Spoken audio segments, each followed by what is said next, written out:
Netflix's Cowboy Bebop is like a live-action jam session riffing on the much-loved original anime about a bunch of bounty hunters in space. Yippee-ki-yay movie lovers, I'm Jan, and in this video I'm explaining the jazziest differences between the new show and the animated classic. At 49 years of age, John Cho may be over 20 years older than his character Spike Spiegel was in the original anime, but what the actor lacks in youth, he more than makes up for with acres of effortless cool. As the show's lead space cowboy, Cho exudes laid-back charisma and wry wit, breathing entertaining life into Spike's often cynical and cavalier approach to the world, while also managing to tap into his darkness and vulnerability. Interestingly, portraying vulnerability was something Spike's English language voice actor in the anime, Steve Blum, said he found especially difficult. And that's a benefit John Cho sees of coming to the role as a more mature actor, as he feels he's better now at showing weakness and vulnerability in love, so is more able to do justice to the emotional depth they've tried to give Spike. As for creating Spike's look, Cho trained hard to become what he calls functionally rather than show horse athletic to get a good performance, and also developed a character walk for the first time in his career by watching how Spike moves in the original series. And that hair is Cho's own grown out, rather than a wig, which he was keen to avoid so it would feel and look more natural and wouldn't pull on his scalp during the show's many action scenes. Equally superb is Mustafa Shakir as former cop Jet Black. Fans of Marvel's Luke Cage will doubtless remember the actor as Bushmaster in season 2 of that show. In Cowboy Bebop, Shakir brings his anime counterpart to pitch-perfect life, with a seen-it-all-before gruffness mixed with heart and humour, as well as great on-screen chemistry with Cho. This time around, a young daughter's included in Jet's backstory, adding a personal layer to the professional hurt he suffered in his past. While that's not really necessary to get us on board with his character, it does lead to a small but emotionally devastating moment for him, as well as some amusing moments along the way, my favourite of which is him watching his daughter's school performance in the foreground, totally oblivious to Spike fighting a slew of baddies alone in the background.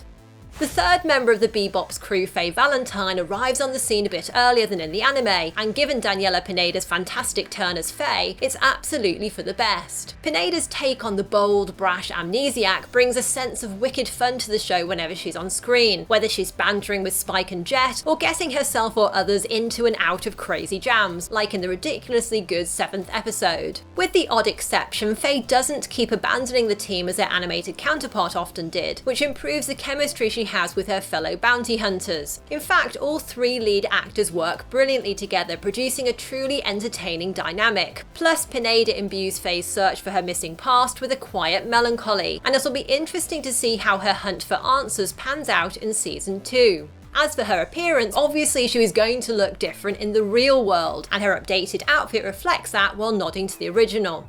If you've watched Amazon's superhero series The Boys, you'll likely recognise actor Alex Hassell, who played Translucent in that show and stars as Vicious in Cowboy Bebop. How much you enjoy his turn here depends on how theatrical you like your villains. Compared to the anime, we see much more of Vicious in the live-action series. Given he's the show's main antagonist, building up his character and expanding his backstory makes sense, as it makes him feel much more obviously integral to the story from the get-go. But the penultimate episode that lays out his journey to becoming a syndicate capo and his relationship with Spike is one of the less interesting ones, as it feels like we've either been told or intuited enough already, so it ends up seeming like an overlong interruption before the big finale. By the way, if you're wondering what happened to Vicious's pet Cormorant from the anime, the new show's creative team made an early decision to give it the chop, which is understandable given the added VFX costs to create something that's not exactly crucial. However, they did include various Easter eggs to the bird on Vicious's costume.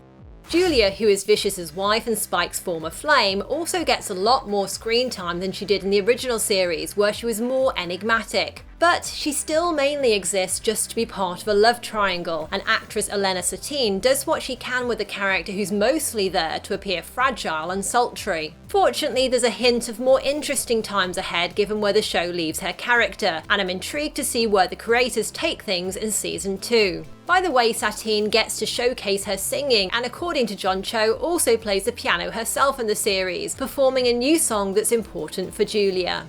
Similar to the anime, Welsh corgi and data dog Ein turns up in the lives of the Bebop crew thanks to a run-in with a pet napper named Hakim. In the live-action series, two super cute canines, Harry and Charlie, bring Ein to absolutely adorable life, though according to the show's two male leads, they were pretty heavy to carry around. As well as the real-life pups, John Cho says he also spends a lot of time acting opposite a stuffed toy dog to get his eye alignment right in scenes where Ein was off-screen.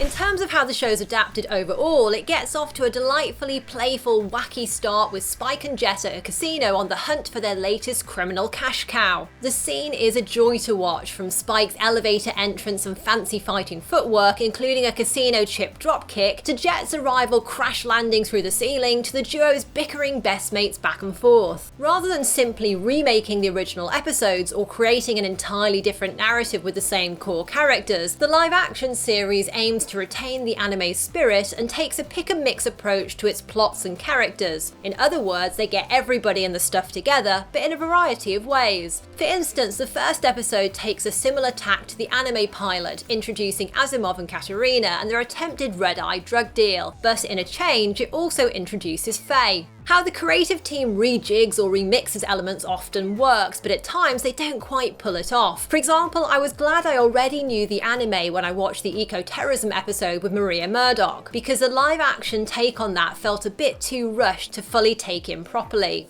Each episode gives the Bebop crew fresh criminals to bounty hunt like in the anime. However, this version takes more regular time from the start to expand on the crew's histories, so those episodes feel less like standalone stories and more clearly like part of a bigger overarching narrative. The series is packed with Easter eggs and hat tips to the original, from building names to complete shots. And composer Yoko Kanno's back with new music as well as old favourites, including her iconic opening theme tune. Thank goodness, because I really love that.